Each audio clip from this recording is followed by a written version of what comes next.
سورۃ الکافرون گویا حضور صلی اللہ علیہ وآلہ وسلم کا ان لوگوں سے اعلان برات ہے جن پر ہر لحاظ سے حق واضح ہو چکا تھا، اور وہ مکمل دلیل کے باوجود بھی آپ صلی اللہ علیہ وآلہ وسلم کو جھٹلانے پر تلے ہوئے تھے۔ یہ موڑ ہر رسول صلی اللہ علیہ وآلہ وسلم کی دعوت کے سفر کے دوران آتا رہا ہے۔ ظاہر ہے ایسے اعلان کا انداز ناصحانہ یا واعظانہ نہیں بلکہ جارحانہ ہوتا ہے۔ یہ سورہ مبارکہ مکہ مکرمہ کے اس دور میں نازل ہوئی جب قریش مکہ وقتاً فوقتاً رسول اللہ صلی اللہ علیہ وآلہ وسلم کے پاس صلح کی مختلف تجویزیں لے کر آتے رہتے تھے تاکہ آپ صلی اللہ علیہ وآلہ وسلم ان میں سے کسی ایک کی بات مان لیں اور وہ جھگڑا ختم ہو جائے جو آپ صلی اللہ علیہ وآلہ وسلم اور ان کے مابین پیدا ہو چکا تھا۔ اس پر یہ سورہ مبارکہ نازل ہوئی جس نے کفار مکہ کی ساری امیدوں کو خاک میں ملا دیا اور انہیں ہمیشہ کے لیے مایوس کر دیا۔ السلام علیکم ورحمۃ اللہ وبرکاتہ۔ آج ہم انشاءاللہ سورۃ الکافرون کا لفظی اردو ترجمہ اور مختصر تفسیر سمجھیں گے۔ اعوذ باللہ من الشیطان الرجیم۔ میں پناہ مانگتی ہوں اللہ تعالیٰ کی شیطان مردود سے۔ بسم اللہ الرحمن الرحیم۔ شروع اللہ کے نام کے ساتھ جو بڑا مہربان نہایت رحم کرنے والا ہے۔ اس سورت کی 6 آیات ہیں اور 1 رکوع ہے اور یہ سورت مکہ معظمہ میں نازل ہوئی تھی۔ قل کہہ دیجئے اے پیغمبر صلی اللہ علیہ وآلہ وسلم، یا ایو اے حل کافرون کافرو، اے نبی صلی اللہ علیہ وآلہ وسلم آپ کہہ دیجئے کہ اے کافرو۔ پیارے سامعین، اس بات کو نوٹ کر لیجئے گا کہ یہ داعیانہ طرز مخاطب نہیں ہے بلکہ لا تعلق اور علیحدہ ہونے کا انداز ہے۔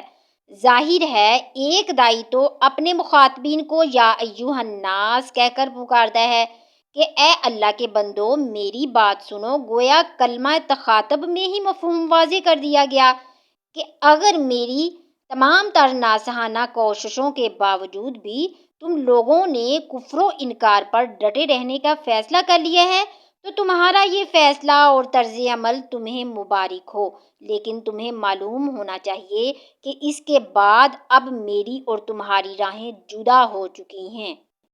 لا اعبد نہیں میں عبادت کرتا، ما تعبدون اس چیز کی جس کی تم عبادت کرتے ہو، میں ان کو ہرگز نہیں پوجتا جن کو تم پوجتے ہو، ولا انتم اور نہ تم عابدون عبادت کرنے والے ہو، ما جس کی اعبدو میں عبادت کرتا ہوں، اور نہ تم پوجنے والے ہو اسے جسے میں پوجتا ہوں۔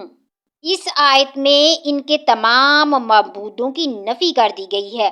وہ لوگ اللہ کی پرستش تو کرتے تھے لیکن ساتھ ہی ساتھ اپنی دیوی دیوتاؤں کی پوجا کے بھی قائل تھے۔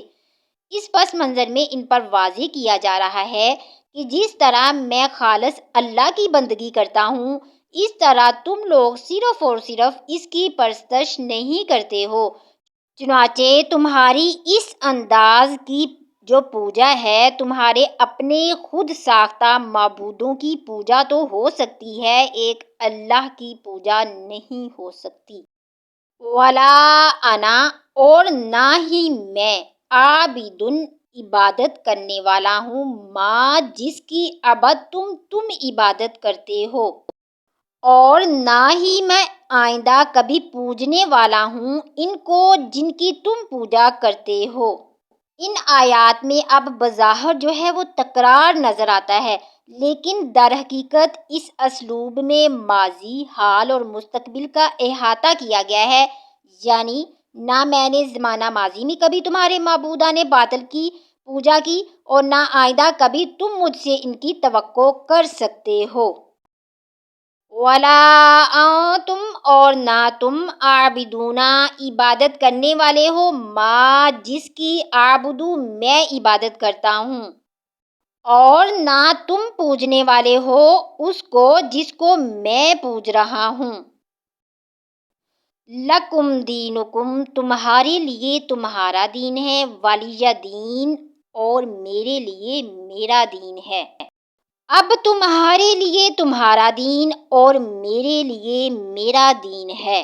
اس کا مطلب ہے کہ اب میرا اور تمہارا تعلق ختم۔ تم لوگ جس راستے پر جا رہے ہو تمہیں وہ راستہ مبارک ہو، تم اپنے حال میں مست رہو، میں اپنے دین حق پر ثابت قدم ہوں۔ حق و باطل کا یہ معرکہ اپنے منطقی انجام تک پہنچ کر رہے گا اور تم دیکھو گے کہ جلد ہی جزیرہ عرب پر دین اسلام غالب آ کر رہے گا۔ اور یہ پیشن گوئی نبی صلی اللہ علیہ وآلہ وسلم کی اور اللہ تعالیٰ کی حرف بحرف ٹھیک ہوئی۔ صدق اللہ العظیم۔ اللہ تعالیٰ عمل کی توفیق عطا فرمائے اور ہمیں قرآن پاک سمجھ کر پڑھنے کی توفیق عطا فرمائے۔ آمین ثم آمین، وما علینا الا البلاغ المبین۔